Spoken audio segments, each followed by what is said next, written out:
Magandang araw po sa inyong lahat, lalo na sa ating mga pinuno, kawal, kawane, at pamilya na hugmong katihan ng Pilipinas. Ako po si Father Dion, isang paring katoliko ng Military Ordinariate of the Philippines at ang Post-Catholic Chaplain ng Headquarters and Headquarters Support Group of the Philippine Army. At ito po ang salita ng Diyos, ang ating gabay. Ngayon po ay Sunday, October 19, 2025, ng ika-29 na linggo sa karaniwang panahon. At ang ating mga pagbasa mula sa banal na kasulatan sa araw na ito ay nagpapaalala sa atin ng tagumpay sa pananampalataya at pagbabalik loob. Ang tagumpay ay hindi lamang para sa malakas, kundi para sa patuloy na nananalig. Ang ating mga pagbasa ay nagtuturo ng tunay na lakas ay hindi lamang nasa armas o ranggo, kundi sa pananampalatayang matatag at panalangin matiyaga. Bilang mga sundalo, pinuno o membro ng pamilya, alam natin na ang pinakamahirap na labanan ay hindi lamang nasa labas, kundi sa loob ng ating puso. Ang ating tunay na lakas ay nagmumula sa presensya ng Diyos at sa tapang na magtiwala sa Kanya kahit sa gitna ng panganib. At napapanahon ito sa panawagan ng ating mga obispo, Catholic Bishops' Conference of the Philippines o CBCP, na humihiling sa ating lahat na manumbalik sa Diyos sa pamamagitan ng panalangin, pagsisisi at pagkakaisa bilang isang bansa.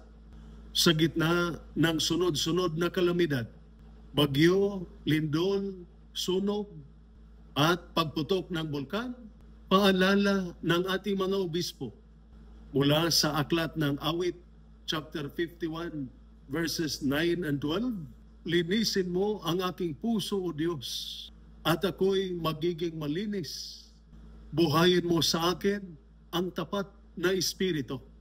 Ito rin ang panalangin ng bawat kawal. Panginoon, linisin mo ang aming puso at palakasin mo ang aming loob. Ang unang pagbasa mula sa aklat ng Exodo, chapter 17, verses 8 to 13, ay nagpapahayag ng lakas sa panalangin at pagtutulungan habang nakikipaglaban ang Israel sa mga Amalekita. Si Moises ay nakataas ang mga kamay sa burol habang nakataas ang kanyang mga kamay. Nananalo ang Israel. Kapag napapagod siya, si Aaron at Hur ang sumusuporta. Ito ay larawan ng pananampalataya, pamumuno at pagkakaisa sa panalangin.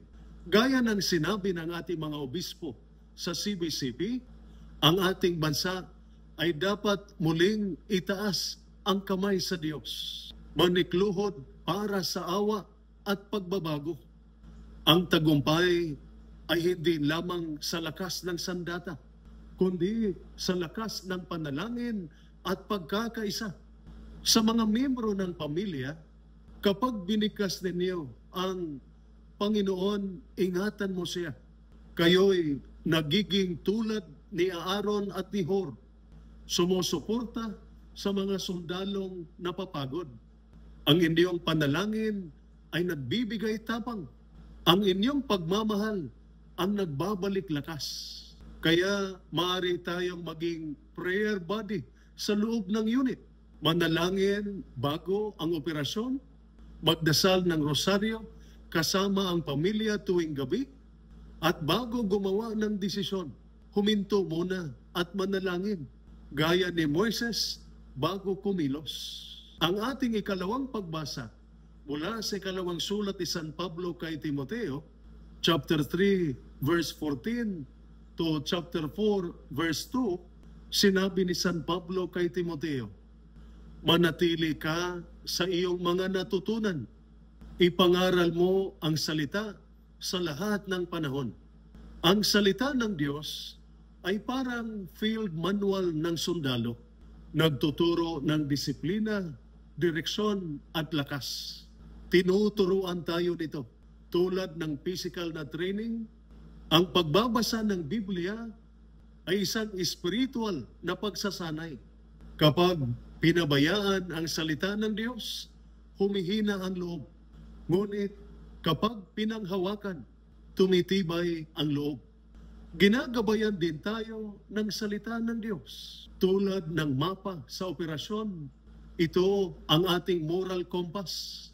Sa gitna ng tukso o maling daan, ito ang nagpapaalala kung ano ang tama. At pinapalakas tayo ng salita ng Diyos. Sa oras ng takot, lungkot o pangungulila, kahit isang talata ay nagbibigay liwanag. Huwag kang matakot sapagkat ako'y kasama mo. Ang pagsunod sa salita ng Diyos ay hindi lamang tuwing misa, kundi sa kampo, sa serbisyo, at sa bawat desisyon. Kaya maaari nating gamitin ang 5-5-5 rule. 5 minuto ng pagbabasa ng Biblia sa umaga, 5 minuto sa tanghali, at 5 minuto bago matulog. Simulan ang pulong o anumang gawain o operasyon sa isang maikling talata ng salita ng Diyos. Ang ating ebanghelyo naman mula sa ebanghelyo ni San Lucas, chapter 18, verses 1 to 8, ay nagtuturo sa atin ng pagtitiyaga sa panalangin. Ang babaeng balo ay hindi tumigil sa paghingi ng katarungan hanggang pinakinggan siya ng hukom. Sinabi ni Jesus, manalangin kayo palagi at huwag panghinaan ng loob.